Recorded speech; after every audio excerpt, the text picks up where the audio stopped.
১৬ বছরের স্বৈরশাসন আজ ইতিহাস।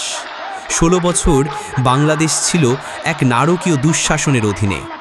অবৈধভাবে ক্ষমতা দখল করে বসেছিল শেখ হাসিনা। নির্বাচনের নামে প্রহসন, বাক স্বাধীনতার নামে নিপীড়ন, গুম, খুন, ভুয়া মামলা, বিডিআর বিদ্রোহে সেনা হত্যার কলঙ্ক, টাকা পাচার, দুর্নীতি, দেশের রক্ত চুষে খেয়েছে একদল সুবিধাভোগী। সংবিধানকে করা হয়েছিল খেলনা, আইন ছিল শুধুই বিরোধীদের জন্য। মিডিয়া নিয়ন্ত্রণ, নেতাদের জেলে, ভয়ভীতি আর আতঙ্কের রাজত্ব চালিয়েছে দিনের পর দিন। কিন্তু ইতিহাস থেমে থাকে না। একদিন আসে যখন মানুষ জেগে ওঠে। আজ ৫ই আগস্ট সেই ইতিহাসের দিন, যেদিন পতন ঘটে এক স্বৈরাচারীর।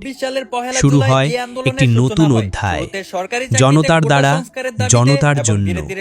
১৬ বছরের অন্ধকার কাটিয়ে আজ আমরা জেগে উঠেছি।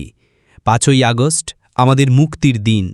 আজ আমরা শপথ করি, আর কোনো স্বৈরাচার নয়, আর কোনো গুম খুন নয়।